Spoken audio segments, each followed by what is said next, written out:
welcome to the podcast, episode 95. I gotta get Nate a chair. I'm being a bad host. No, I'm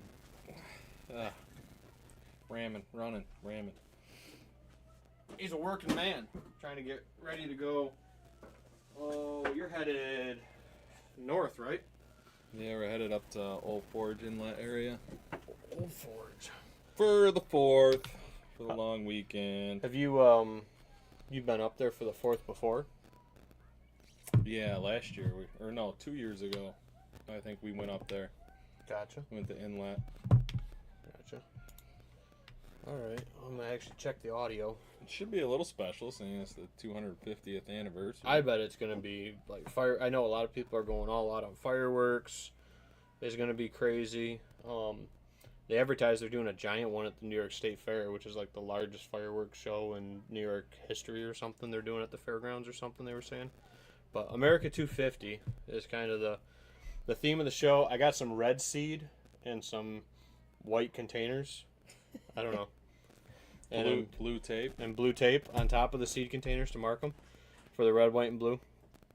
We do have red, white, and blue wreaths at our farm stand, which are great for Memorial Day, 4th of July, and they're not just good for this year, they're good for multiple years. Hannah's grandma makes those, so we got those for sale at the roadside stand here at the Homestead Farm. So, yeah, how's the stand going? It's finished. You see the trim and stuff on it and the doors? Yeah, so you got your flags out there. Yep. It's going good, dude. I've had some seed orders come in actually off the sign, which is cool, which kind of prompted... You had a guy ask about seed today, so that's why we kind of wanted to feature the seed orders on this Homestead Farm. So, yeah, how's the stand going? Yeah, it's audio sounds good. So, all right. That's squared away. We're gonna hit the sponsors and then dive into food plots. Kind of what life's doing right now. I mean, we've been busy. We haven't really even seen each other much since the last show. No. So I got a little fan going, so if the audio gets a little choppy, just let us know. Yeah. But we're going to rip the sponsors. It sounds bad every time I say it. Busy Bee Chiropractic and Wellness in Newark, New York. Go see Dr. Britt. I guess she just did some painting at the shop the other day. So she's got new paint. I seen she made a post. She didn't like the beige color. Yep. So she went with like a olive green kind of like my olive egg or chicken color. Yeah. I was there yesterday. Yeah? I was there yesterday, yeah. So, go check them out for all of your chiropractic and wellness needs. They also have the sauna, which I love, even though it feels like a sauna outside right now. I do love sitting and slow cooking in that sauna is what I call it. So, reach out to Britt today. She does run package specials on saunas and chiro visits in the same visit and does like subscriptions and stuff like that to the sauna if you do that as well. I was confused, didn't know how to use it. Yeah, well, that's okay. You'll know next time. Figure it out. Just sit on a towel, sit in your gym shorts, sweat it out. Don't go in there, in the nude. leaving two little oyster stains on the on the wood seat in there. Keith says, "Sup, homies, Inlet fireworks are pretty good. We did those last year." So Keith was up there. But they're on baby watch, basically. Yeah. Coming up. So yeah, we watched the Inlet fireworks a couple years ago, Keith. They were all right. Yeah, stay on baby watch and make sure you're rubbing your wife's feet, making her feel all comfortable. Yeah, Keith, actually, what was it? Last weekend, diaper party? Diaper party, yep. That was a good time. Yep, absolutely. It's a good time. So, the one thing they didn't have at this party was M&R Firewood Services. Keith got the wood from his mom, but I told him, I said, hey, you should have went to M&R Firewood here in Phelps and grabbed it after shooting one of these days at Heritage. For all of your firewood needs, they're going to have firewood available at our roadside stand. They're waiting on a new wood rack, and they're going to put a wood rack out there as well.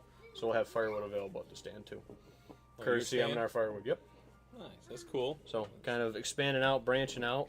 It's nice of you to allow them to put a stand there. Yep. So, and then we'll talk about the man who's ramming and slamming, Pierce Metalworks. Took a night kind of off of the shop to come have a show tonight. Yeah. Wow. I worked extra in the shop. So you could come out so tonight. I could catch up on other stuff and do a show tonight. But, yeah. Yeah, Pierce Metalworks, all your welding, fabricating, machining needs, get a hold of me. Actually, remind me, I have something I want you to kind of make a model of and see if we can figure out a better way to do it. Because I think it works good, but I think we can make it better. There's some improvements with it, with some Pierce Metalworks magic with it. Phelps Fire Department, shout out to those folks. We got to figure out if we're going to do our chicken barbecue again in September or how we're going to do that. I don't have time as it is. Yeah. We'll try to fit it in. Yep. I don't know. I was thinking about maybe doing it in combo with like maybe Heritage's Hunter Shoot or something that they're going to do and do like a combination of the two. Kind of piggyback with an event that's going on. We'll do the food. Yeah. He supplies the shoot. Yeah. And we'll just be 100 proof Heritage. Hunter barbecue. Yeah, Hunter barbecue. That'd be all right. Yep. And we could still do a giveaway. Yeah, we can do giveaways. I've been perusing the sporting goods sections at Tractor Supplies. I see some boxes over there. Some a few blinds. Yeah, so the blinds were actually donated by Gary Miller. Those were donated for our youth events and fundraisers. He said, use those blinds however you want to use those. He gave them to us on straight donation. So thank you, Gary. Yeah, and thank you for the invite for coming to shoot tonight. I was like, I've been on the road since 4 o'clock, 5 o'clock this morning because I had to drop Nora off at my parents, go up show a property on Butterfield Lake. I'd like to go shoot around with, I don't know, you or everybody. Maybe beginning of next week when it's cooled down a bit. Yeah, I don't want to go shooting this. Yep. So Heritage. I'd like to go shoot a round or two this summer. Yeah. So thank you, Phelps Fire, for keeping us safe, and we'll see if we're going to do an event there this year. If not, reach out to them for family get-togethers, reunions, barbecues. They got a clubhouse, kitchen, everything like that. So reach out to them. Heritage Outdoor Sports, like we were just talking with our archery. They got the archery league going this summer. It might be a little late right now to get on, but you still could probably get your 8 shoots in before September something. And have the date written down for the shoot-off and everything like that for it. So if you're interested, go see Mike. And if you just want to shoot the course, just pay your phone fee and go shoot the course. Shoot the course. Yep, absolutely. That's pretty much what I'm doing this summer. Yep. And then Whitetail Properties, I've been on the road, and I will be on the road for like the next 3 or 4 days in between 4th of July get-togethers and stuff. For all of your buying and selling needs for homes on acres, recreational ground, farm ground, timber ground. Also have our auction service, ranch and farm auctions as well, to help folks no matter what your goals are when you're selling your parcel, whether it's to bring it to auction or put it in the traditional listing sense. Work with the folks that live and breathe land. And like today, for example, dude, I was riding on a boat to go show a lake access only property, 150 acre beauty up in Jefferson County. Then I stopped by and met an Amish fella, bought a picnic table from him, had him sign a purchase agreement contract. I saw that. I figured you were waiting for me to show up to help you get it out. I was. After I saw the feet sticking up in the back of your truck. Yeah. So I bought a tulip poplar picnic table from David Miller, who's buying one of our. I like those tulip trees. They're pretty unique. And the grain on this one, dude, I went down his row. He had like 12 of them laid out. As I'm signing the paperwork, I was like, hey, let's pull this table over, sit under this tree. So we signed the paperwork on that table, and I go, I think I might buy one of your tables. Can I go check them out? They're for sale, or are they pre-order only? He's like, oh, no, you head on over. Go check out the table. I'm like, all right. I'm looking at them. I'm like, yeah, that one's kind of got a knot on the bench seat. I don't want it to break out. And I'm like, this one's got cool grain on the top. Put a stain on it. It'll really pop, I think, with some of that different grain color. So I picked that one, and that's the one that's in the back of the truck. So Hannah doesn't know yet, so she's got a present, too, when she gets home. Got to keep Mama happy. Rephotographed my listing up in Cayuga County. That thing is full of deer sign. Actually jumped a deer. It was bedded in the old corral pen where the little farm and barn used to be on that property. It was bedded in the wooden corral pen, and it couldn't get out. And I'm like, I thought it was a fawn, but then it runs out, and I'm like, oh, there goes a good-sized doe. She was bedded up in there, and dude, it was like matted where she'd been laying there in the shade. So, rephotographed that. Dropped by another potential listing property on the way. What's that one going for, or asking? We're about to do a price improvement on it. It's listed right now at $65,000 for the 16 acres. It's not terrible. Nope. We're getting ready to do a price reduction on it. Wanted to get new photos on it. Is there a pond on it? It's got some wetland woods in the back. No pond on that one. But I think you could probably pretty easily put a pond on it. I know. There's actually a good spot on the edge of the power line that would be really good that I went around with my truck today. There's a guy I know. I work with him. He might be watching the show right now. Actually, he is. He messaged me. He said we're both ugly. Oh well, hey. But he says that's why we put it as an audio only version too, so you don't have to look at our faces. He wants a property with a pond. I think you could build one on that one pretty simple. We do have a couple with ponds listed right now. That's a bad price for 16 acres. Yep. I Cayuga County. don't think he wants to build anything on it. He just wants it to like work dogs and. You could put a pond on it. Hobby ground, maybe like put a camper on it and camp there. There is a new one that just hit the market today in Naples, 9 acre with a pond. I think he wants it more local. Okay, gotcha. More Wayne, Ontario. I know Cayuga's probably Seneca, right? Reach out to a land specialist and get somebody working, and looking every day for you for land. Oh, he comes over. He keeps talking to me about it. Well, you gotta get. He's the one that messaged me the seed. I'm like, Ben does the seed and the land sales. I mean. Do a little bit all. I'll be the middleman. So, Whitetail Properties helping you any step of the way with it. And then we are a 100 Proof Podcast. We got the seed that we'll talk about. But I want to talk about... Also, K&M. Drop K&M in there. I was just going to say that. We got to thank K&M for donating this bottle. And you're the whiskey guy. I'll let you... Yep. So this is a single malt whiskey. It's a little bit different than our traditional bourbon that we usually have on the show. This is a General Washington single malt. Comes in at about 106 proof, so pretty decent. 10 Mile Distillery, which is out of West. Gosh, I can't pronounce it. WASSAIC, New York, distilled and bottled. So it is a New York single malt. So appropriate for the American 250. They do have bottles of this available in the store, but they wanted to give us one for the episode tonight. So, what do you got, baby? Just got a notepad. A book? As Nate's struggling to get the cork open. I'm having problems. Oh, this is very pretty. Is this your frog bag you did the other day? Your puppet? Your frog puppet? I don't know why, dude. I don't remember them ever doing one of these with us, but it's a paper bag puppet. I did one, but it was a frog. I think that's what this is, isn't it? Or a bear, maybe? I don't know. Is it a bear or a frog? All right, you ready? Cork pop. Weak. Weak? Weak. That was a little weak on the cork pop. Maybe it was me. I'm not an experienced cork popper. It's okay. It's okay. So we'll give her a little taste. Your mom will be home any minute now. So we'll give her a little taste, talk about her, and then we'll probably roll into your seed you got sitting here, right? Yep. So, actually, we could talk seed, let that sit for a minute, but... Let her breathe. Yep, let her breathe. So that's available right now at K&M. They got it in the case. Ask about it or any of their great whiskey and bourbon selection. And tell them the 100 Proof guys sent you over, Ben and Nate. Oh, we watch TV. Okay, you're going back to watch Bluey on the TV? You got it, baby. She just came over to check on you, make sure you're still Well, she's been at Grammy and Grandpa's all day. She's been hanging out. She was looking at the trees that we're going to plant over there. So that's one of the projects we got coming up. But anyway, food plot seed for this year, we have our 100 Proof staple mix. And then we got the 100 Proof spring mix or clover mix. However you want to refer to that as. For the...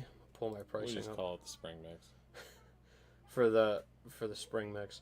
We have the brassica blend, like I said, that's got 5 different kinds of brassicas or turnips in it, plus the crimson clover. For a little bit of dual seeding. All right, never mind. I'll add mine when you're done explaining everything you got. Yep, sure. So we got quarter acres are available for $30, half acres for $40, and then the full acre for $75. But included in that is your $5 deposit, which pays for the container. It's actually the cost of the containers. And that doesn't matter if it's a quarter acre or the half acre size. They both cost $5 basically. So you bring your container back, you can take $5 off of that sticker price. Or if you're like Bill Harvey and you have like 20 containers of mine to bring back, you can get like $100 back. Way to go, Bill. Yeah, way to go, Bill. Big depositor last year, reducing our waste. Big recycle guy. Big recycle guy. Thank you, Bill. So yeah, the Nebraska blend's getting ready to go in anytime now, late July, early August. I wouldn't really say before that here for New York as a rule. And if we do get into that late August, early September time frame, we can talk about different mixes or kind of shift that mix a little bit with some varietals that more kind of fit that niche of a shorter planting window. 2 acres. 2 acres? Ooh, part of the big. I got a lot. Part of the big. I got a lot Plan? of outlaw plot going in. Okay, I'm good with outlaw plots. And And I got that tower blind, like perfect on the hill Yep. for late season. Yep. I want 100 proof. where I shot the muzzleloader buck last year. Yep, the holiday buck. I'm going to try and So I think with that we'll put Do that. we'll put forage rape out there, radish, and maybe some Vivint. We'll go heavy on that. The Twister is a more bulb variety one, and a couple of the other Nebraska varieties. We might trim and modify that. Like I said, with a later planting date, we might play with that a little bit. And then we have the 100 proof mix works good for the outlaw plots. it works good for the outlaw plots too. Is just the straight run, absolutely. And then we have the Nitro Boost one, which is a little bit heavier in brassicas, clovers. And then we have the chicory one, which has chicory in it, obviously. But that's perennial and annual clovers, so you're getting the benefits of an early establishing annual and then a long-term perennial if you're going to keep that clover plot going for many, many years. That's a mix of Ladino, Bearcat, Red, Berseem, Crimson. I'm missing one. They're all in my seed mixing room. Ladino. The Ladino's in there. Yep. 2 different species of Ladino, actually. Well, 2 varietals. The little white one that grows in your yard all the time. That's Dutch clover. That's Ladino Dutch. Yep. Is it Ladino? It'd be white. I've always called it white Dutch. The super low growing stuff that tolerates low mowing. But we want like big leafy, like Ladino, Pinnacle, and I'm trying to think of the other varietal of that Ladino. I just call it Ladino 1 and Ladino 2 when I put it in there. But yeah, so the only difference with that is the clover's a little bit more expensive. Clover pricing this year is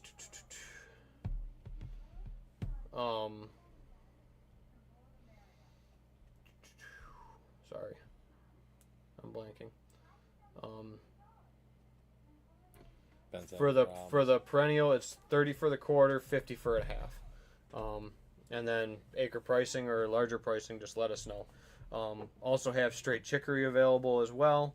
So yeah, but the perennial powerhouse is our bread and butter clover blend. That's 30 a quarter acre, so that's the same, but the half is a little bit more, so you don't get as much of a price break on that one for the half acre. And then if you're looking for bigger quantities, or we can custom measure that for your specific acreage, which is something I highly recommend with the Nebraskas.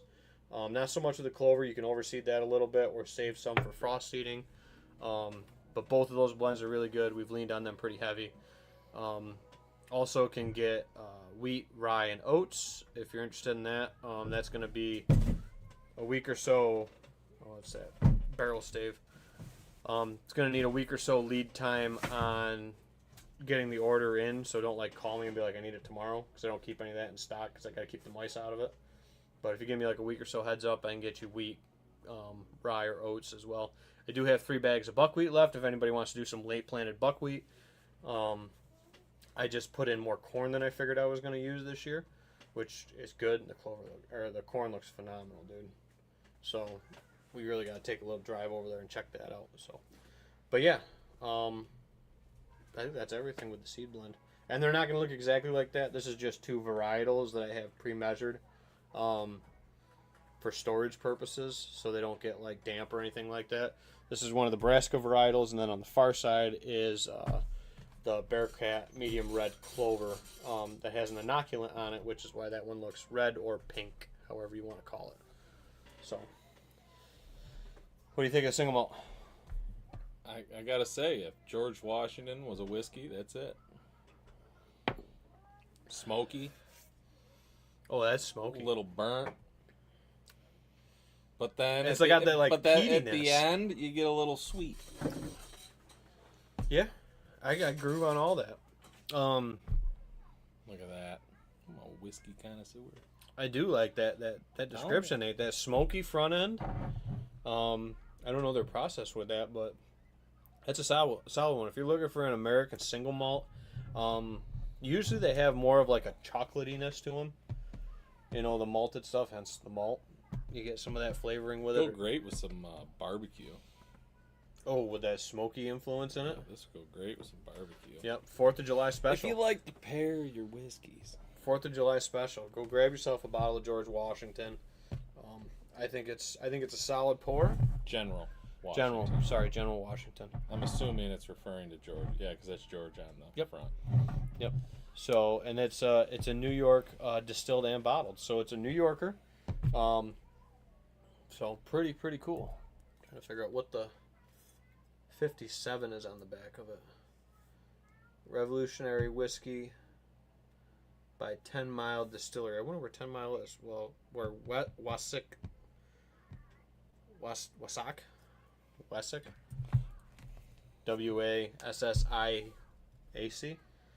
Anybody know where that is in New York? I'm curious now. That sounds like something over around Albany area. Like Capital District. I was going to say like Catskills. Or Catskills, I could see that too. Downstate maybe. But either way, and it does have that little bit of New York raisin undertone that I get with New York stuff. Just a little hint of it in the middle of the smoky and the sweet. So I guess tell us when we should be planting these things. We kind of went over a little bit about the Brassica blend. Yep. That's late July, early, and really any time in August. Even late August, you're in good shape. You're all right. Once you get after Labor Day, though, you're kind of pushing it. We're going to have to play with that varietal a little bit. I would say your rain forecast and your weed control is more important than your plant date, if that makes sense. Plan on rain within 48 hours. Yep. You can stretch that a little bit if you're no-tilling it or outlaw plotting it, because it'll be kind of protected with some of that duff or leaves that are coming off of the bean plants and stuff like that. And that kind of provides a nice little greenhouse, actually, in those beans and the outlaw plots. For those of you that don't know what an outlaw plot is, it is broadcasting this Brassica 100 proof blend into the beans once they start browning. Or if you got heavy browse pressure along the edges and you got a lot of sunlight coming in. Woodchuck damage.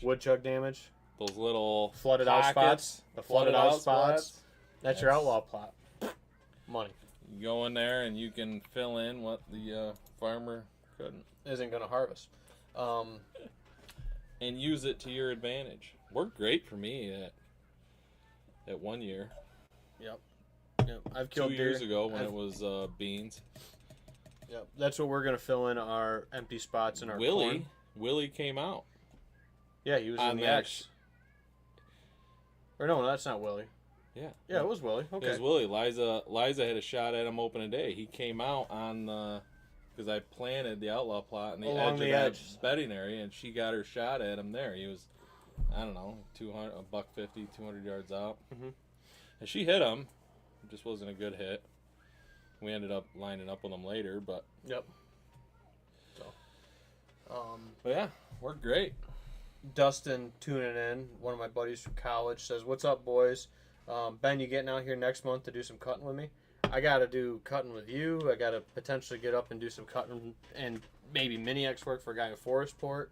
I'm trying to get stuff lined up. Luckily, I don't have a busy planting schedule here in August because most of our stuff went back into corn this year because we finally get it to corn. Because we need a holdover year, kind of intermittent off of our Brassica plots from last year because we didn't do corn last year. So it kind of double hit corn. So last year we were going to plant X acres to corn. And we had to do brassicas, so then the stuff that was going to be planted to corn this year got kind of almost doubled up, if that makes sense. So yeah, I'm hoping to get some of that scheduled. I'll know more by mid-July or end of July what we're looking at for schedule. But this month, dude, I got Tim and Heather going out of town, so the whole territory is mine. Well, not mine, but I'm covering the whole territory right now for the next 2 weeks.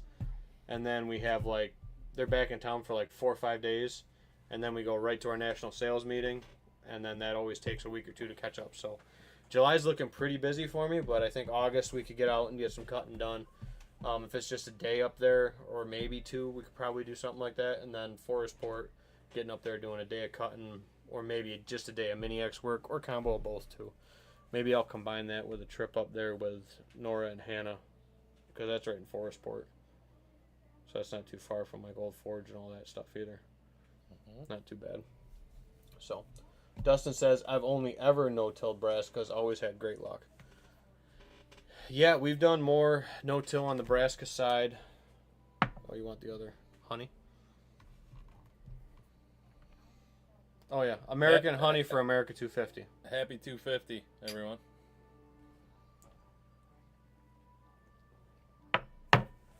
And that's the last of the American honey bottle. Ben's been putting a hurt on it. Well, the podcast, that's usually our warm-up, is an American honey. I like the American honey. Used to be Bird Dog, which is still alright every once in a while, but Yeah. American honey's a little smoother. Easier on the gut. Yep, for the sweetness with it. But yeah, the Brassicas is great no-till. Biggest thing. You introduced me to that. Biggest thing And, is I like the no-till. Well, I scratch up the surface with my drag and then. yeah. So you're a minimum tillage. You're not a deep till. No. It kind of Maybe a ½ inch to an inch. yeah, which works out really good for Brassica size seeds. So and then the planting date for your perennial powerhouse or the chicory blend, variety of that. So we kind of got a little off track. So August. Yep, late July. July, August Mm-hmm. for your Brassica mix. Now we're talking about the spring mix. Yep. So now you're switching into the springtime planting. Obviously, your frost seeding time frame works good. Could you plant this in the fall? Absolutely, would love to plant this in the fall. So it's like grass seed. Yep, you could do it fall or spring. That's why it's a spring mix. So I like something everybody would know. Yep, I like the fall planting more with it than spring planting, and we'll kind of say why real quick. So with the fall planting, you could put a nurse crop with it, so you can lean on your wheat or your oats or your rye when you plant with it, and you're planting that around Labor Day or so. You can plant it as late as October. Your goal for that though isn't tonnage this first year, it's giving it a good base and foundation going into the following spring, is with the fall planting. The spring plant can work out good as well, or frost seeding it can work out as well, but you don't get that nice head start going into the spring green up the next year. It's starting as a brand new germinating seed with frost seeding or a springtime planting where it's fighting all of these other weeds that have been established in that plot or perennial grasses. So you might have more issues getting it to establish. You could be hitting right now where we have a drought, where those young seedlings, if you have a garden, if you've ever done a garden, and you get that little seedling that pops up and you forget to water for a few days, and then you go back out there and they're all gone, just because they withered and died. Same idea with a spring planted plot or late summer plot. So clover and stuff doesn't do that well in the summer. And definitely, if you're looking at your clover plot right now and it's 90 degrees out, do not mow your clover. Flashing like sirens. Public service announcement. Alert, alert. Alert, alert. Do not mow your clover in July. You're better off if you can get it up high enough to mow the grass off or some perennial broadleafs in it. That might be okay. But we did all of our clover mowing high right in the dough stage of our grasses, so timing is key too. But right now, if you're mowing during the grass seeding out, you're just spreading your grass seed all over your clover plot, for example. So look at your timing, get out there, look at your plots, and make good decisions. Now, when I say dough stage, that's when the grass almost pops like a pimple when you squeeze it. Same thing with wheat, rye, anything like that, because those are grasses too, or grains. So that's a good time to mow because that grass is essentially through its life stage and most likely will not rethrow another seed head this year. So don't mow your clover right now. We like a September, like Labor Day is a good time to mow. Usually we don't like to mow in June unless it's low mowing like clover for like weed and grass control. We're not mowing like goldenrod or anything like that. We're not mowing that till like July or August for turkey poults and other things like that. I sprayed all my goldenrod. Yeah. I burn it to the ground. Yep. Well, you got that new plot going in. With chemicals. With the new plot going in, makes sense. The donut plot. The donut. You love the donut plot. I do like the donut. We did a video on it. If anybody hasn't checked it out, it's over on the YouTube page. You're going to do a donut plot. I'm thinking of a good place to put it. We'll see when Dusty or Trevor get back there with the dozer. They're supposed to come out here after the 4th of July and get the trails tuned in. So I'm kind of trying to push it actually toward the end of July. So like there's... You kind of do a donut plot first trail. Yeah, it's got like the island in it and stuff, and it's kind of long. It's like boomerang shaped. It's like a boomerang donut. Boomerang donut. Like the croissant. Yeah, so that's got the clover on top looks amazing. And then the corn going down the hill looks so that's going to have a pretty good amount of brassica. I think that's because of the way I was going up and down with the drill. I don't think I was getting good penetration with the cutters planting the corn. So it's learning. So we'll be doing some videos from the corn plots about what we learned and didn't learn, or learned and then are going to do different, I guess is a better way to put it. With the county drill, the new 6-footer is awesome, dude. I think you got that Ford, right? The blue one? Mm-hmm. I think that'll run it. I think that'll run no problem. That's got a rear set of hydraulic what is it, controls, Ford, right? 20 horse? No, I think it's like a 30. It's got to be a 30 something. No, it's a 2000, whatever that means. Ford 2000. It's not a 4000? No, it's a 2000. Ford 2000. Somebody's gonna comment and be like, "That's well." If my dad was watching, he'd be like, "That's a this." Well, usually with the 20 in the front, it's 20 horse. A Ford 2000 is a 39 horse tractor. What's that? Oh yeah, you It's pull a that gas up. job. Yeah, you'd pull that. I bet you'd pull that. I mean, you wouldn't be able to go up and down Ben, the I hill. need land. You got to find me cheap land. Well, we were just talking about the Conquest listing there on Duck Lake Road. We'll be talking here soon. Yeah, so The next few years, we'll be talking about something. I think there's some good opportunities coming for that side of stuff with the land. Yes, baby. Well, the opportunities are always there. It's the matter of budgeting. having the money to do it. Sure. It's the budgeting and planning with it. But how do you get what off, baby? Oh, you gotta hold. You remember, you gotta hold the burger. You gotta hold the burger side upside down like that. You can do it. Whoa! You gotta hang on to it. Boy. So we got spring mix. We kind of covered that. Hey, you gotta hold the burger bun. See, gotta hold the bottom piece. Yep. So the spring mix, you plant fall, spring, frost seeding, more or less. Yep, frost seeding or fall planting with wheat, rye, or oats is how I like to do it primarily. Brassica, late July, August. You wanna go sit in your chair? Yeah. Okay. You say hi to everybody. Hi, everybody. You tell them your name. My name is Noah. Your name is Nora. Yep. Daddy. Yep. And who's this? Who's that? That's a good name. That is Uncle Nate. Very good. Very good. You gonna go watch? I gotta sit in my chair. Okay, you go sit in your chair, baby. The joys of being Mr. Mom. What chair?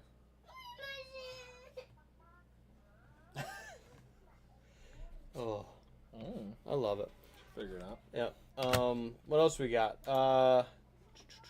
It's been a couple weeks since this new deer season regulation change, and all the groups on Facebook are all blown up with comments and thoughts. We'd love to hear your guys' thoughts and comments as well with it. What have you been hearing from folks, Nate? Do you think more people are for it or against it? Think New York is crazy? What have you been hearing?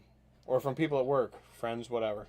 They don't care. Nobody cares? They're still going to do what they're going to do. Yeah. That's literally the attitude I get from everybody. Yeah, no, I'm still gonna hunt the way I hunt. It doesn't matter. Yeah, so I had a couple people that are still, they've heard about it, but are unsure, and I'm just curious on how New York is going to roll out these regulation changes so everybody knows about them. Because I'm still talking to people that are like, they changed deer season? They changed our tags? What do you mean? Like, do I, like, have to shoot a doe during gun season to get my gun buck tag? I said, no, there is no more, like, gun buck, bow buck. It is antlered buck tag with your tags. For all seasons. For any and all seasons besides the antlerless season. That's the other thing they keep saying on the DEC website. Besides the antlerless season, it's a... Why can't they call it a doe-only season like every other state? Anyway. You can't use it during the antlerless only season in September, but as soon as Archery 1 kicks off, if you have killed a doe in your antlerless only season in September, you can have two antler deer tags on day 1 of archery season, which for us is October 1st, and for me it's a beautiful thing. Yeah, so we always said that, my thing is I'm a little worried about 2 tags during gun season for guys. That's my only... If things work out, I could watch a lot more Packers games. If things work out the way they're supposed to. You just smash 2 in the first week. Just smash 2 in bow season and then gun season. I picture the... I'm going to take a nap and watch the Packers game. There was I forget what it was. I think it was an HRS Strut video back in the day with Eddie Salter, where he kills a grand slam of all 4 subspecies in 4 days. And he goes, 4 in 4 days, buddy. That's all I picture. That was almost me last year. So, in theory, you could go out and get, where we are especially, you could get multiple doe tags. And you can kill both your bucks in the same day. You can kill both your bucks in the same day, same sit. You could sit on one hot doe and kill 2 studs off of her. The only thing, like I said, the old buck parade. The only thing I'm a little is giving people the green light for 2 buck tags during firearm season. That's where it's like, it's a double-edged sword because, is that going to hurt it? I mean, time will tell. And my thought with that is, do they have good enough data points previously to support if there is any measurable change that happens after these regulation changes that are going to really show? It's probably going to have to... Dustin said, when is Nora getting her first bow? That's a good question, Dustin. The one you got on, she can have. Yeah, probably. A good little hand-me-down bow. That'd be cool. What is it? A little... Is that a bear? Yeah. I think it's a little bear. He's Mine was a Bear Brave growing up. I just realized I trimmed my beard exactly the same as you. No, I don't have that. I just don't grow a lot on my cheeks. I used to do that and then handed it. I know, but I got like the whole chin thing like you do. Yeah, my chin's always been thicker. Just going for more of that goatee. But I screwed up and I nicked right here. Because So it you had does. to trim it out? Mine comes down and connects into my lower. So, You know what I mean? so Hannah doesn't like any facial hair, just for the record. But the compromises is I got to trim the corners of my lip because she doesn't like any goatee connection or handlebarring. She calls it the tails. She's like, I don't like any tails. So that doesn't get to be there, and Does yours connect though? it will. Yeah. Yeah, it You will. want it to connect. It's just thin, but she doesn't like it. Yeah, she doesn't like my tails. So, anyway, and then the rest of it in the cheeks and chin or whatever. She likes the head. And then I keep the neck beard. She likes your head. She doesn't like any of it. If it was her way, dude, Doesn't I'd like be anything. clean shaven. I'm like, no, She don't like anything. no, I'm not a fan of that. It took me can't. it took me 32 years, Nate, to grow this facial hair. I don't want to take it off again. I think, yeah. I took it off for when we got engaged. You remember when I trimmed it all off and I got baby faced for like. You still have a baby face if you shaved it all. Yep. Man, we got some. Oh, Dustin's lighting us up. Yep. So here we go. We got Dustin weighing in on this. I think you'll start see guys putting their tags on their buddies' doe, which will give the DEC false numbers in terms of doe harvest numbers. Or some guys will start identifying as Amish. Actually, funny story. I think people are just going. I think people are going to hunt the way they've always kind of hunted. And I know a lot of guys that are just specific. Like, a lot of the serious guys are just specifically one buck. And once that buck dies, they have no interest in really hunting again. Sure, I could definitely see that. Dustin says, sorry, Nate, my wife's making me watch the soccer game. I think you're tuning into us more than the soccer game, so we appreciate it, Dustin. I don't know, is the U.S. playing right now? I don't know if that's part of the World Cup thing. I don't know. I saw something pop up said Mexico's winning it all. Bob was talking to me the other day about the World Cup, and I'm like, Bob, I don't know anything about soccer. He's like, oh, speaking of soccer, can you help me move the goals for YMCA soccer? Oh, yeah, I saw your post. So there's a couple things. What's up, baby? I got this. Oh, you're a squishy bunny? That's cool. I got the guinea pig. Okay, go ahead. So what's he sorry about? I got the guinea pig. I don't know. About blowing it up. Maybe. Oh, yeah, Yeah, maybe same with blowing it because up. he was... Thinking we're blowing it up. No, dude, you're good. We love the conversation. I meant it in a good way, positive. Yep. He just sees the little feed screen over here on the And Facebook it jumped page. like 5 times, and I Yep. was like, holy. Yep. I don't know what we'd do if, we had more than one person comment. Yep. We'd be so backlogged and missed everybody's I know. thing. I just want to. If your mom starts messaging in again, I'm going to be completely lost. Well, since Hannah's not home, I'm assuming they're still at this cookie decorating class thing that they were doing tonight. My mom and sister and my wife were doing. But anyways, the whole... Like, reporting your buddy's doe, I don't think there's going to be as much of that as you would think. Because all it's going to take is for somebody to falsely report their deer and then they lose their license. So, if you're going to go out and harvest a doe, just go out and harvest a doe. I think there's... I don't know. I mean, if you shoot a buck, and then your buck tag, you don't have one. And then you see another one you'd like to shoot. I know guys that are going to shoot it. I know guys that... I know guys that would have shot it, even if it wasn't an earn a buck for your second buck tag. That's what You know I what mean. I mean? Like, I feel like nothing's going to change. Like, everyone's just doing whatever And same thing, they want to do. And then the back of their head, you have your honest people. Mm-hmm. The rules do keep a general population of people honest, but for the most part, what are your chances of getting caught? If you have the willpower to keep your mouth shut and stay off of social media, who's gonna catch you? It's a fair point. No one. That's a fair point. If you're processing your own deer, no one's gonna know. yep. Just like nobody knows currently. You know how with many anything houses like that. there are probably out there with just racks in their basement? Me and I'll drop a name here. Me and Joe Arbogast have said this for years that there are guys probably locally and probably more than we know of that there's just a basement full of deer and not like tag deer, but just full of deer or barns Racks. full of deer and racks. Whether they're And you skulls just never heard or about them. probably just skull plates because it's Yep. easiest. Yep, skull plates or euros or whatever, like that guy showed up to Runnings a couple years ago. Yeah, that guy. That guy, that's one of them guys. Maybe. Just Or I hope he's just a unbelievable straight deer. killer. But yeah. He could have been. I think Ben he could've gave him the just- benefit of the doubt. I liked the guy. Well, he's hunting a really good area too.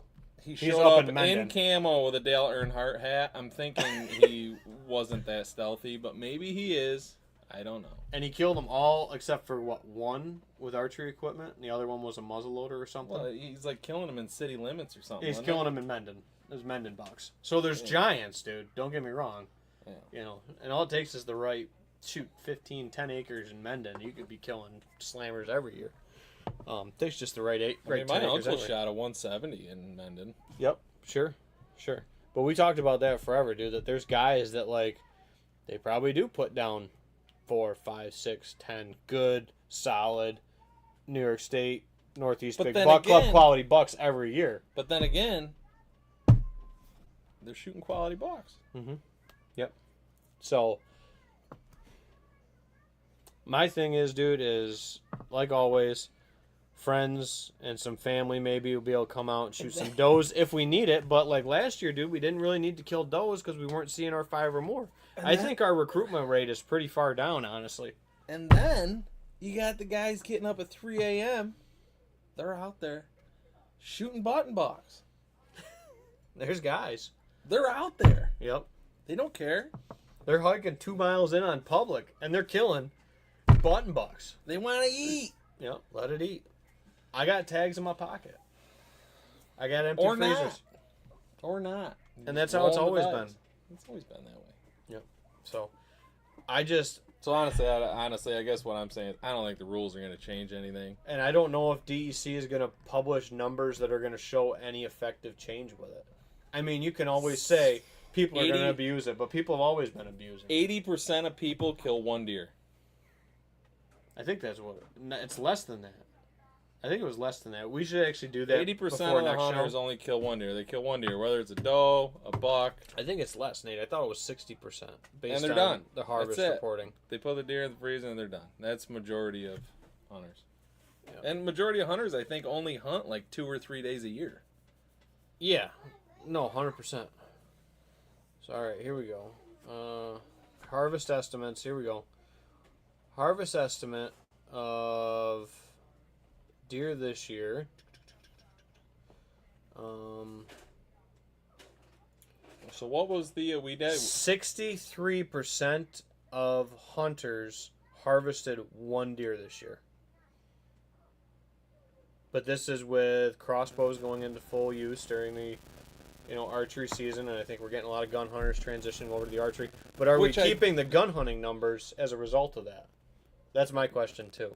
Which I think we're going to lose gun hunters by switching to crossbow. Which I think with introducing the crossbows, you're gonna obviously, I think we all can agree on this, increase the kill during bow season. But there's still only that many deer out there. Mm-hmm. So I think with introducing crossbows, I would be interested to see the numbers from last year with the initial crossbow being implemented. But I feel like maybe gun numbers would drop a bit and bow numbers would kind of make it up. Yep. So these are just kind of the quick snapshots of the 2025 deer season numbers.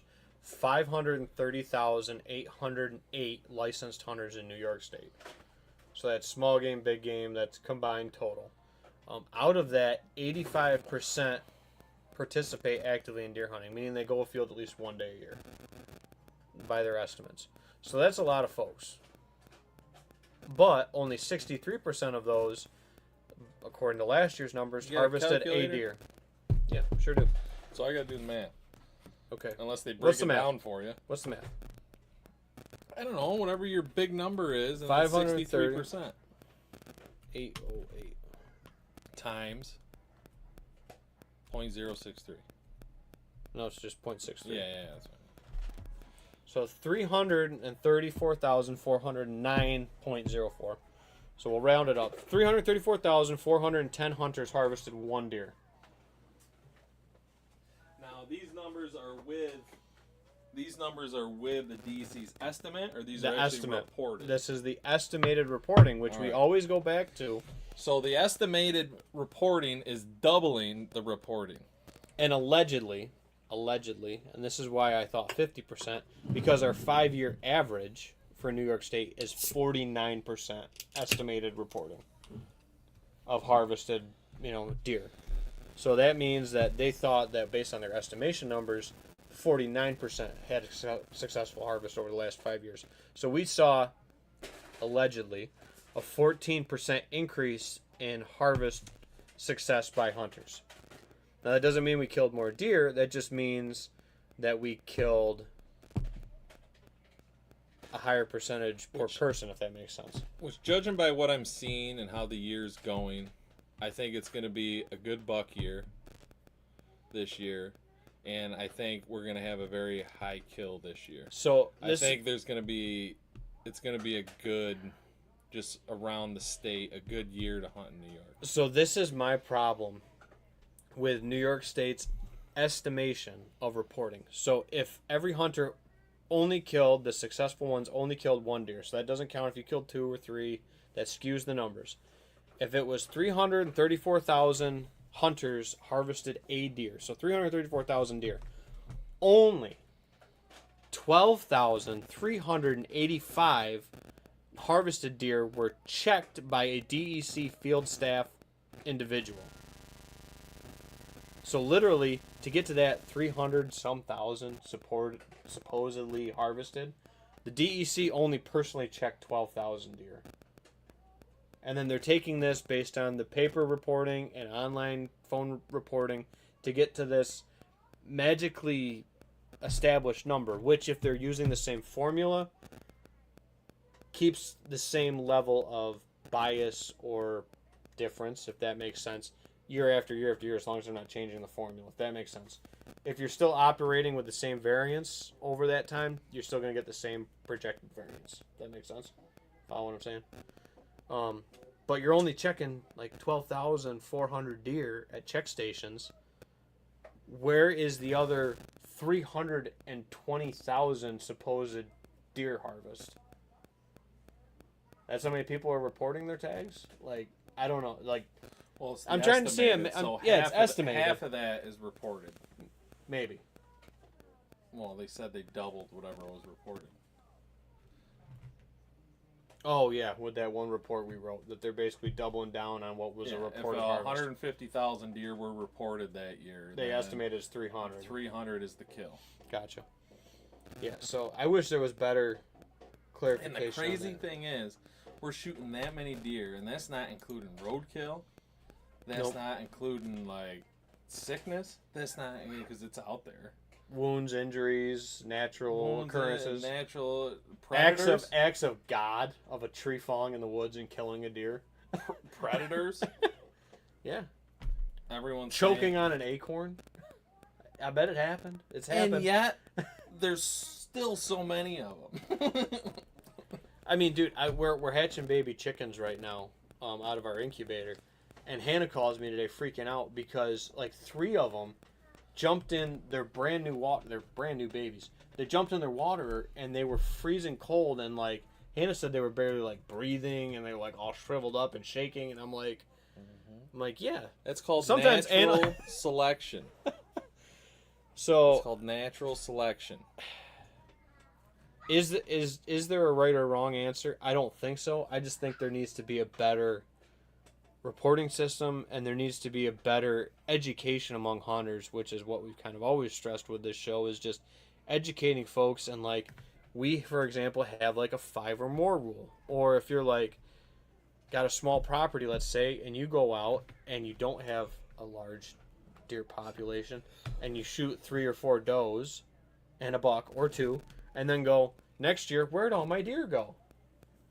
If you killed every deer off of that property and aren't making it more attractive with food plots or additions or whatever, or you're just not then it can't support that. So, yeah, we're not hunting or as your smart. neighbor got smarter And started doing it better. It's also possible. You They're know, gonna there's also if there's they do that, then and- they're going to pull more deer. and that's the other side of They're this. going to hold more deer if they're hunting smart. It's just like, you know, you get a million different opinions on social media. You get the people that are like, our deer numbers have never been higher, which is the guy that's doing manipulations or is in a higher deer density area. And then you have somebody that also comments, and it's like, the deer numbers have never been worse. And it's like, they're hunting the same white bucket on the same base of this I hemlock think tree. deer numbers in this area in my lifetime Have steady, if not gone up. have never been better. Steady, if not gone up. Drive by any field right now. Yeah. Well, So- that's granted because the beans are nice and Beans or alfalfa or hay or whatever.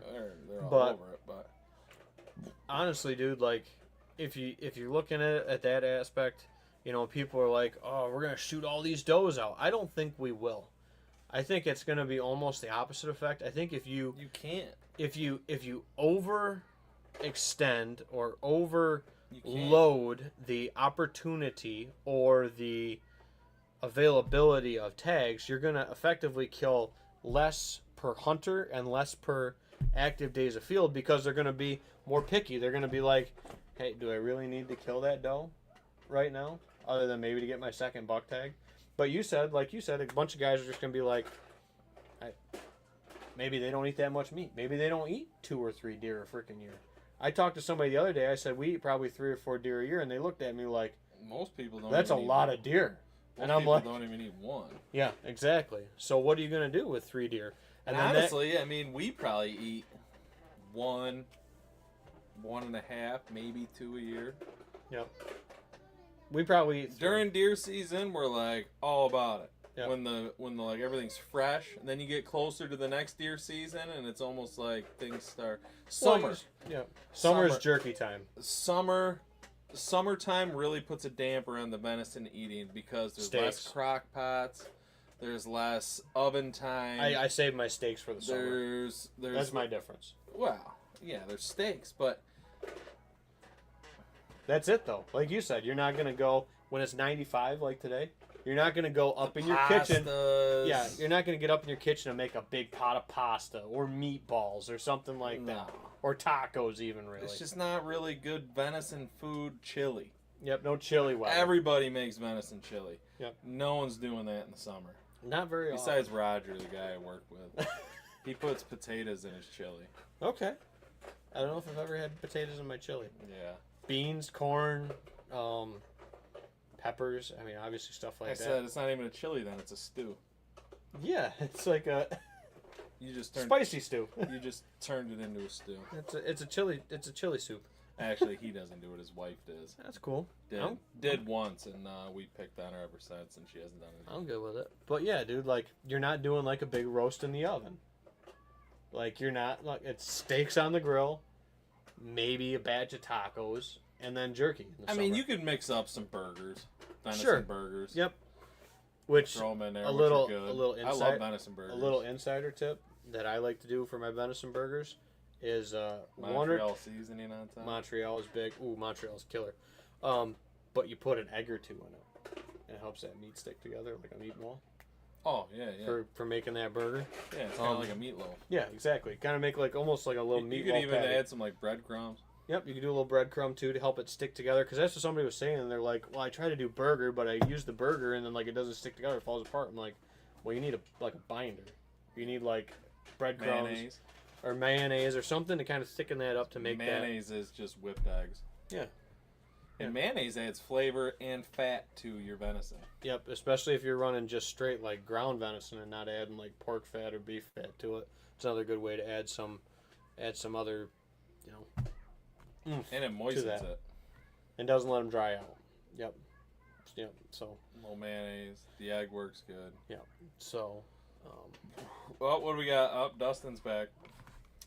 2 slices of bacon diced up with straight ground venison solid burgers. Mm-hmm. I can hammer that. I used to when I was doing my own deer, and then life hit and I got busy. I made bacon burger. I would buy bacon ends, smoked bacon ends, and I have the ratio written down at my house. And when I was grinding the venison, I would throw the smoked bacon ends in there, and so that's your mix it up good pork mix. Yep.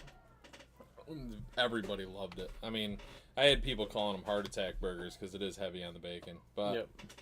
The venison, something about that pork fat. I'm a bigger pork fat cut with my venison burger. I like beef. I know you like beef. I like the beef fat in my burger. Yeah. Daryl usually runs out of pork fat, or I don't think he buys it. I think he just tells me he runs out because I'm the only guy that probably requests pork fat in my burger. Probably. Everyone else wants beef.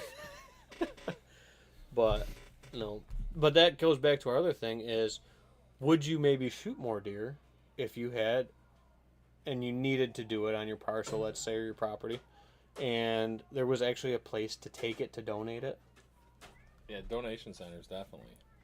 So that's the other big thing that that needs to come of this is just the opportunity to help kitchens, soup kitchens, or community churches, or food pantries. Which is the way to go it, because if you donate the animal, yep, they take it in there, they skin. I mean, you have to gut it, but Yeah. they take it in there, they skin it, they process it, and they give it to the homeless, food Needy pantry, families, what yeah. are needy families. That's great. But around here, We don't have one. There's a lot of people around that could use that, but then you're like, all right, I gotta pay $120 Oh, for a process? to process it, and then just give it away. $100 would be, I would say, the minimum. You know, the average person, that's rough. Yeah. No, I would say that, and I think, what was it last year we looked it up? Dundee Yeah, I think was our closest one. Nora's a purple pop. She doesn't care what they are. I go. What do you say? Owen and Maisie will not eat the purple What do one. you say? What's your manner words? Please and thank you. Very good. Yeah, I was just gonna look that up for venison donation centers. Because I know the other one that used to do it, but they're not even cutting this year supposedly, is Serendipity, like down 96, almost to Farmington. They're not even cutting deer anymore, I guess. You know, so there's not even. Oh, that's bright. There's not even as many cutters. Talking about the guys that just do what they're gonna do. What about the deer process jumpers? They bring a couple deer here to that processor. Then they'll bring a couple deer to the other next processor. Sure. And they'll bring a couple deer over to that processor. People are smart now. Okay, so here we are. We are in Ontario, Wayne. What else is maybe close? Seneca. Seneca's closer than anything else. Seneca would be the next closest. There are 0 donation centers for Wayne or Ontario County for us. There is one in Seneca County and Romulus. That's not. How far is Romulus? Romulus would be south. It'd be like Seneca Army Depot. Is Romulus. Sampson State Park. So you're 40 talking- minutes. Yeah. 40 minutes each way. I was gonna say a half hour. And then plus. Cayuga County is Moravia, which is an hour. Those are our closest ones. We don't have one in Wayne or Ontario, which is the counties that are producing large numbers of antlerless deer. You know, there's one in Avon. There's one in Livingston County there as well. Genesee County. I mean, there's areas that also have high deer densities, but like, there's not good donation centers. Wyoming, I mean, each county's got a couple. This is the other one that was close. There's 2 of them in Dundee that take in Yates County. But still, it's Dundee. That's 40, 50 minutes for us. Not counting from our hunting property. That's just from where we are right now. I think you and me, we quit hunting, and we just process deer and start a donation center. I did turn around. Yeah, Nora, what's up? Ben's like, that ain't gonna happen. She's like, turn around. What do you mean, turn around? How much money we could make on a processing? Well, so that's the thing, is like, it's all donation with Venison Donation Coalition, which I don't know if. I need the rubber. What do you want, a wrapper? That's what you were asking for. I'm sorry. So I wonder if like Daryl could do it, or like even wants to get paid. well, you still get paid for it. That's what the Donation Coalition does, is they get donations from hunting sale licenses to pay for the processing. You don't pay for the processing when you donate. Right. Yep. So I when just figured it's volunteer work.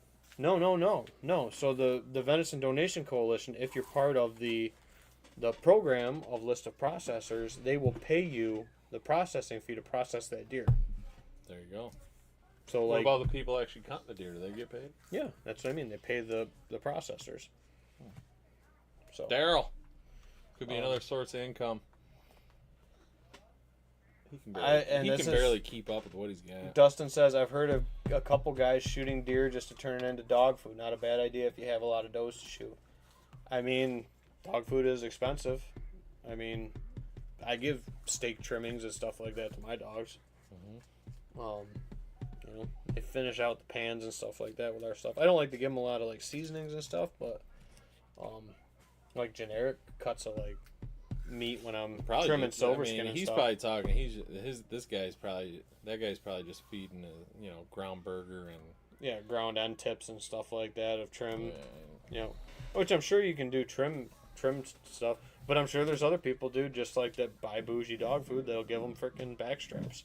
I think those people should not be allowed to hunt, and they should give the backstraps to me, and I'll give them pound for pound ground. You ever made jerky out of a backstrap? I know you did. It was amazing. It did melt in your mouth. I will say that it was very good, stripped out. Which was what, 1 or 2 years old? 2 years old. That one, Yeah. Daddy. I need that. Throw that in the trash. Okay, I'll throw it in the trash. Throw it. Here you go. What do you say? I can't believe we're already at the hour mark. We are at the hour mark. I was just going to look at what else we had on the agenda for tonight.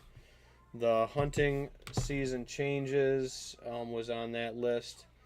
We touched on that. Yep. We talked about the America 250, which is coming Look up at George. Look at his face. He's got a compass in his eye.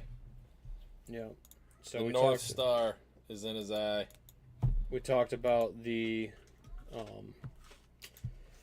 bottle from K&M, which if you're interested in that or any of your bourbon, whiskey, or 4th of July party needs, go swing over and It could be because I'm on Check 'em out. vacation, but I liked it. I think it was good, dude. I think it was I a don't- solid single malt. Well, I'm not really big on a lot of whiskeys, but I did like that one. Your description was spot on. It tastes more like a scotch, like a malted scotch than like a malted whiskey to me. But it might be their mash It bill. tasted like things I know. Smoke, burnt, dirt. You do get a little earthiness with this one too. Very earthy. A little peatiness. I with feel it. like George Washington was there. I bet Keith would like this one. Keith? I invited him over tonight. He got all sweaty shooting at Heritage, and I was like, "You sure you weren't just like watching cops or something?" He's funny. Yeah. I want his tractor. That little John Deere. Yeah, I want that thing. Well, I'm sure he would love to hear you say that. I did. I told him. I said, "You ever sell this? You call me first." Yep. I said, "Unless someone else took claim." I said, "I'm putting it on it right now." Other than that, for summer updates, we got Throw that in the trash. we got a summer donut plot. You got juice in there. We got the summer donut plot that's got to get planted. We got some brassicas and stuff that got to go in. If you're interested in food plot sales, let us know. That'll be at the end of the month. Need to know one. And the Need to know one. I should go in there and drag it. Pieces Got to of pop that stand up too. Yep, Stan's got to go in. That. It's 95. We should go do it tomorrow. I know you're leaving. Oof. Liza's working in the morning. So am I. I'm at the college tomorrow. So we'll figure it out. I know we got time. I do have like 1 or 2 newsstands I want to put in. I gotta set up and figure out all my cell cams. I've never done it before. So I gotta go in there and like set them up and like program them. And Well, we can do that too. Pick a day. Figure something out. We I also don't know. have a new infinity bottle. That's going to be the new Ben Shot infinity bottle. Brian at work runs them, so it can't be that hard. What's that? Oh, your cell cams? Yeah. We got our new infinity bottle He's a spy point guy. that I won at the archery shoot. Daddy, Yes, Nora. Daddy, stop talking. Stop talking. Why? What's up? Oh yeah. Little George going in there. Yep. What are we doing? A 2 count? 1, 2? Yeah, we'll do it. One Mississippi 2? Sure, that sounds good. 2 Mississippi or just 1 Mississippi 2? No talking. 2 Mississippi. Let America speak to you, Nate. What's a good American number? 250. Number 1. Number 1. Back-to-back World War champs. Daddy, I 1 Mississippi, Oh, okay. 2 Mississippi. There you go. All right, first in the infinity bottle is the George Washington. Hey, take a breath. We're almost done. Okay? Freezy Pops are a trigger for Nora, Yep. if anybody's wondering. Most kids. I mean, we're also getting She closer. probably already went through the ones I got her for her birthday. Yeah. Yeah. All right. What else we got? Anybody else's comments? I want the hey, blue one. I want the hey. blue one. Hey, Hey, take a breath. hey, deep breath. Do you know how to do deep breaths?